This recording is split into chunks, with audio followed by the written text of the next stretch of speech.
Toppers club IAS academy में सभी छात्र छात्राओं का स्वागत है। इतिहास की श्रृंखला को आगे बढ़ाते हुए आज हमारा जो टॉपिक है वो है मौर्य काल। अगर हम बात करें प्राचीन भारत के इतिहास की, तो सिंधु घाटी सभ्यता और अगर हम मौर्य काल को हटा दें तो शेष जो काल लगते हैं वे कुछ अधूरे से लगते हैं, क्योंकि किसी का साहित्यिक साक्ष्य ज़्यादा है, पुरातात्विक साक्ष्य कम है। किसी के पुरातात्विक साक्ष्य ज़्यादा है सिंधु घाटी सभ्यता के, लेकिन उसके साहित्यिक साक्ष्य बहुत कम उपलब्ध हैं। लेकिन मौर्य काल में आते आते हमको ये दोनों साक्ष्य परिपूर्ण अवस्था में मिलते हैं। आज का टॉपिक है मौर्य काल और छोटे छोटे वीडियो के माध्यम से हम आगे बढ़ रहे थे और लगातार बढ़ते रहेंगे। चैनल को सब्सक्राइब कर लीजिएगा ताकि आपको हमारे हर वीडियो का नोटिफिकेशन प्राप्त हो सके। तो सबसे पहले हम बात कर लेते हैं मौर्य काल की। तो मौर्य काल प्राचीन भारत में एक ऐसा मील का पत्थर है जिससे भारत की दिशा तय होती है कि भारत ने किस तरह से अपने आप को विश्व में सर्वश्रेष्ठ घोषित कर लिया था, कैसे ये शिक्षा का केंद्र बन गया था, वो कौन सी आधारशिलाएं मौर्य काल में रखी गई जिसने बृहद bureaucracy, tax system, revenue system और धार्मिक आंदोलन को कैसे सामाजिक, राजनीतिक और आर्थिक आंदोलन में बदल दिया। इस सब का जिक्र हमको, उल्लेख हमें मौर्य काल में मिलता है। मौर्य काल की बात करें तो इसका जो समय है वो 322 ईसा पूर्व से लेकर के 184 ईसा पूर्व मिलता है। तो आई थिंक आपने ये नोट किया होगा। और जब मेरी क्लास हो तो आपको कलम लेकर के जरूर बैठना चाहिए और नोट्स जरूर बनाना चाहिए मेरे साथ में, ताकि आपको ये फुट नोट एग्जाम से पहले फास्ट रिवीजन के लिए बहुत महत्वपूर्ण साबित हो सके। तो मौर्य काल का जो संस्थापक है वो चंद्रगुप्त मौर्य है। ध्यान रखना, कौन है? चंद्रगुप्त मौर्य, ये मौर्य काल के संस्थापक है। और ये कई बार छोटे छोटे पीटी के प्रश्न पीटी में मिल जाता है, छोटे छोटे एग्जाम में, कि मौर्य काल का प्रथम शासक कौन है, तो चंद्रगुप्त मौर्य हैं। और जो अंतिम जो शासक हैं वो आपके बृहद्रथ हैं। कौन है? बृहद्रथ आपके अंतिम शासक हैं और इन्हीं की हत्या पुष्यमित्र शुंग ने कर दी थी जब ये अपने सेना का निरीक्षण कर रहे थे, और पुष्यमित्र शुंग थे उनके सेनापति थे। तो पहला शासक और अंतिम शासक किसी भी एग्जाम के लिए अत्यंत महत्वपूर्ण होता है। लेकिन इस इतिहास की, जो मौर्य काल के इतिहास की जानकारी हमें कहाँ से प्राप्त होती है, ये बात हमको समझ लेना चाहिए। तो हमारे पास दो स्रोत होते हैं। मौर्य काल के जो इतिहास है, मौर्य काल का इतिहास है, ठीक है, इसको जानने के हमारे पास दो स्रोत हैं। एक है हमारा साहित्यिक स्रोत और दूसरा हमारे पास है पुरातात्विक स्रोत। पुरातात्विक स्रोत है, ठीक है। साहित्यिक स्रोत और पुरातात्विक स्रोत की बात कर लेते हैं। अब हम सबसे पहले चर्चा करेंगे साहित्यिक स्रोत की। साहित्यिक जो स्रोत हैं, अब ये हमें आरंभ से ही मिलते हैं। मतलब चंद्रगुप्त मौर्य के जो समय ही उनके दरबार में शैल्यूकश का एक राजदूत आया था और उसने एक अपनी पुस्तक लिखी इंडिका, और उसका नाम था मेगास्थनीज। उस राजदूत का नाम था मेगास्थनीज, और मेगास्थनीज ने क्या लिखी? एक पुस्तक लिखी इंडिका। ये इंडिका में क्या है? बहुत सी उनकी राजतंत्र की, शासन व्यवस्था की जानकारी मिलती है, टैक्स की व्यवस्था, सोशल स्टडी की जानकारी मिलती है कि यहाँ 7 वर्ग में बटा हुआ था। और बृहद रूप से जो पाटलिपुत्र का जो डिजाइन मिलता है, खाका मिलता है, कितने मील चौड़ा था, कितने बुर्ज थे, यानी इसका बृहद हमें इतिहास मेगास्थनीज की इंडिका में मिलता है। और साथ ही इंडिका में मिलता है भारत का नाम इंडिया। पूछे कि किस शब्द में, इंडिया जो शब्द है वो किन दो ग्रंथों में मिलता है, यूनानी ग्रंथों में, तो आपका इंडिका है, और हेरोडोटस की जो हिस्टोरिका है उसमें भी भारत का नाम इंडिया मिलता है। 2 ग्रंथ हैं।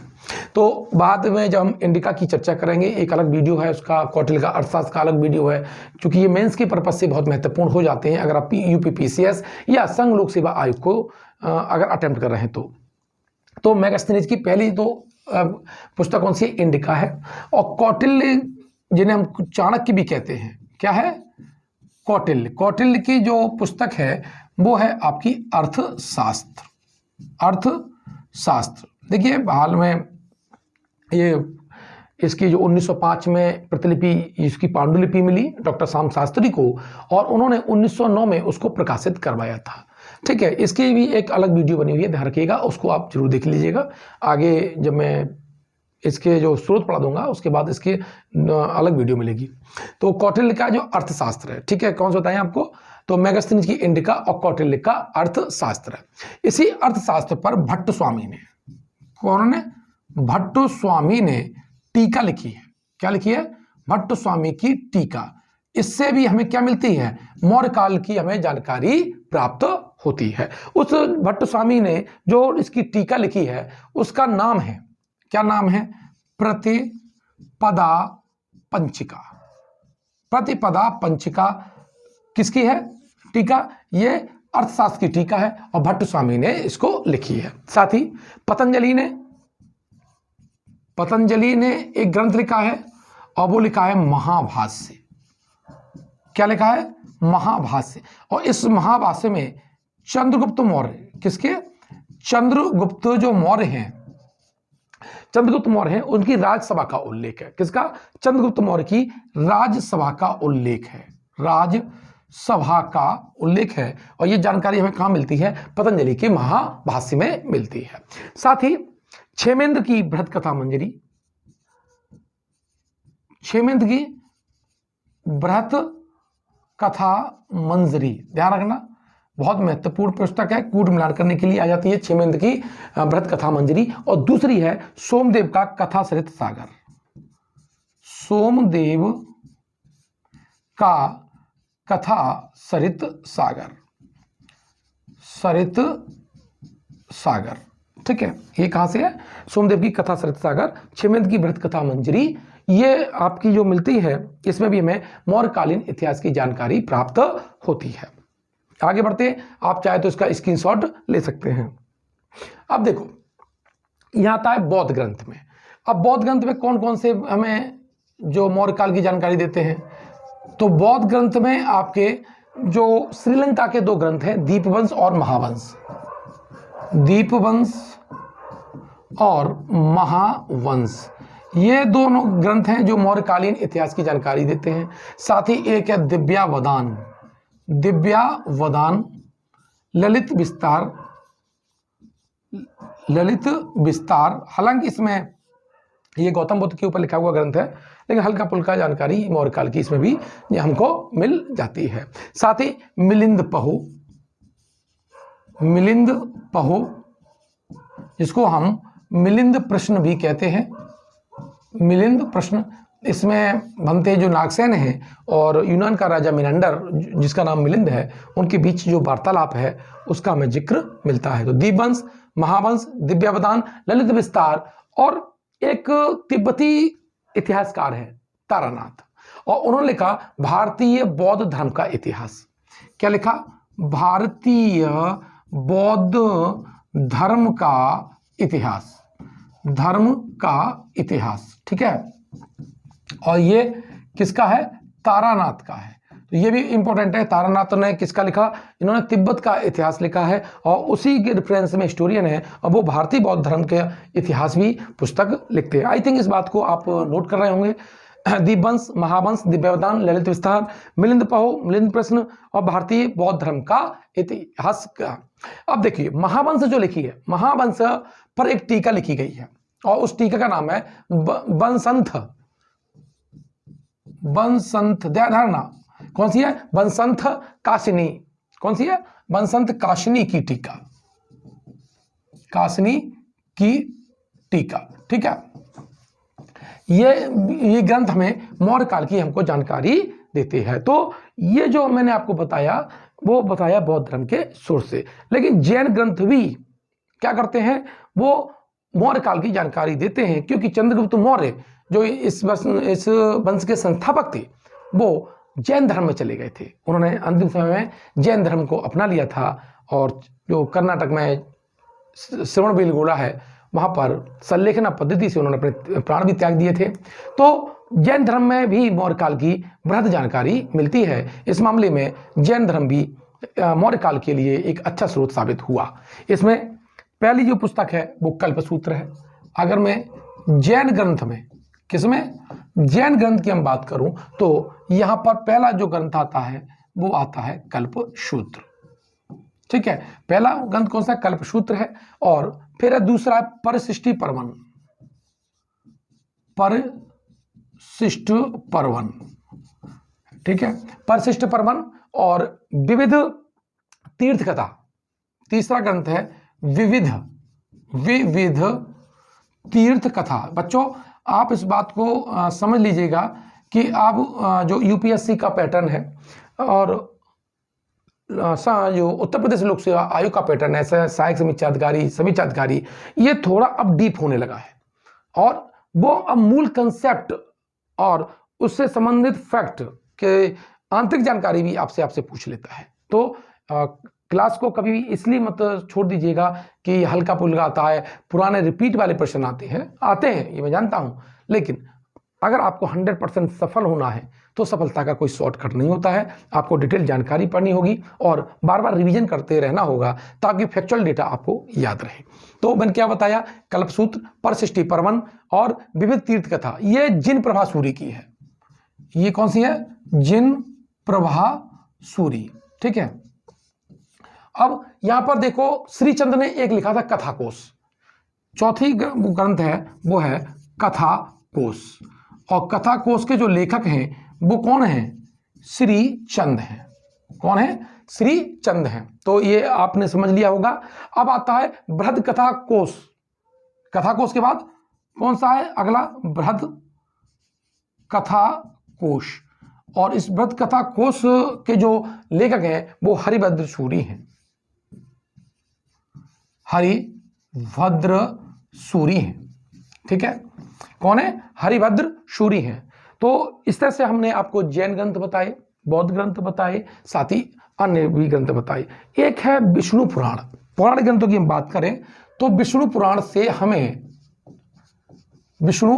से भी हमें मौर्य काल की हमें जानकारी प्राप्त होती है। तो विष्णु जो पुराण है, ठीक है, इस पर एक टीका भी लिखी गई और वो टीका लिखी श्रीधर स्वामी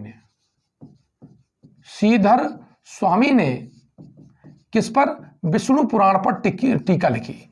विष्णु पुराण पर टीका लिखी है और यहां से भी हमें मौर्य काल की जानकारी प्राप्त होती है। हम विष्णु पुराण की बात कर रहे हैं या हम पुराणों की हम बात करें, अन्य पुराणों की बात कर लेते हैं। तो पुराणों में मौर्यों को असुर कहा गया है। तो ये प्रश्न पूछ सकता है कि मौर्यों को असुर कौन सा ग्रंथ कहते हैं? तो इसका जो राइट आंसर है वो आपके पुराण है। पुराण मौर्य को असुर कहते हैं। ये तो आपके पास थे मौर्यकालीन इतिहास की जानकारी देने वाले साहित्यिक स्रोतों की बात में, जिसमें हमने जैन धर्म की बात की, बौद्ध धर्म की बात की, संस्कृत साहित्य की बात की, पौराणिक ग्रंथों की भी बात की और उन पर लिखी हुई टीकाओं की भी बात की।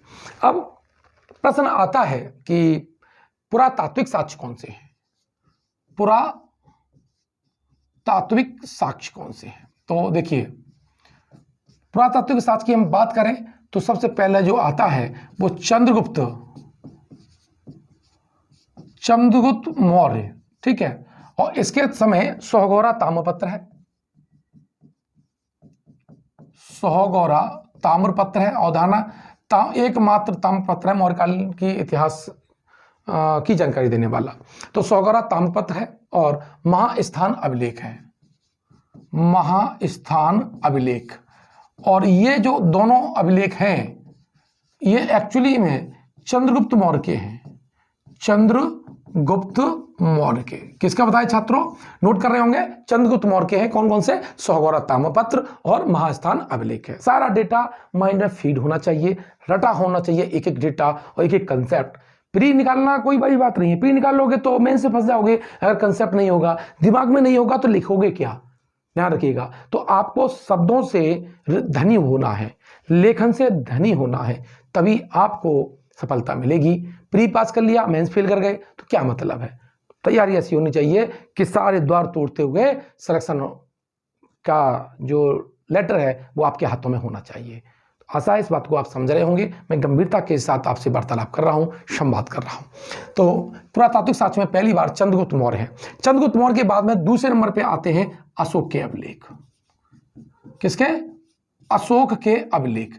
और सबसे ज्यादा जानकारी ध्यान रखना, मौर्य काल की सबसे राज व्यवस्था से लेकर हर चीज की जानकारी लगभग अशोक के अभिलेख से मिल जाती है, मोटी मोटी तौर पे तो हो जाती है।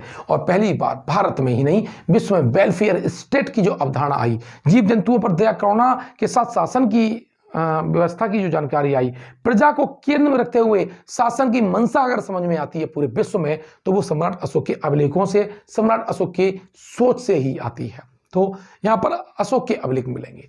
तीसरा मिलेगा रुद्रदामन का जूनागढ़ अभिलेख। रुद्रदामन का जूनागढ़ अभिलेख। अब यहां से ये संस्कृत का पहला अभिलेख भी है। रुद्रदामन का जो जूनागढ़ अभिलेख है, ये संस्कृत का प्रथम अभिलेख है। क्या है? प्रथम अभिलेख है। तो ध्यान रखिएगा कि अब आपको बारीकी याद करना है। और यहां से जो चंद्रगुप्त मौर्य ने जो जूनागढ़ है, गिरनार है, और वहां पर सुदर्शन झील को बनवाया था। फिर बाद में सम्राट अशोक ने उसको रिपेयर कराया, स्कंदगुप्त ने उसे रिपेयर कराया। बहुत ये चढ़वत तरीके से वहां पढ़ेंगे, लेकिन अभी हिंट के रूप में देख लेते हैं। कौन से? चंद्रगुप्त मौर्य के अभिलेख मिल जाते हैं, अशोक के अभिलेख मिल जाते हैं, और रुद्रदामन का जूनागढ़ अभिलेख है। ये मौर्य काल के इतिहास की जानकारी देने वाला क्या है?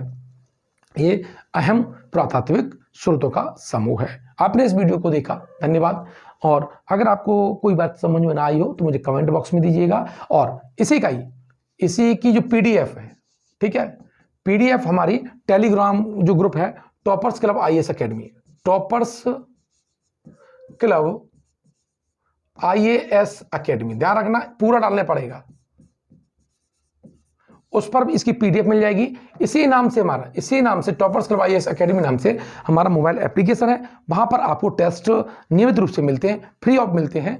पेड वर्जन भी है, फ्री वर्जन भी है। कुछ फ्री है और शेष आपका पेड है, तो वहां भी आप उसको देख सकते हैं।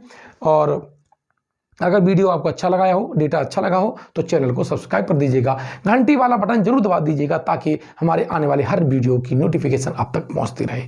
आपने मुझे धैर्य से सुना, धन्यवाद।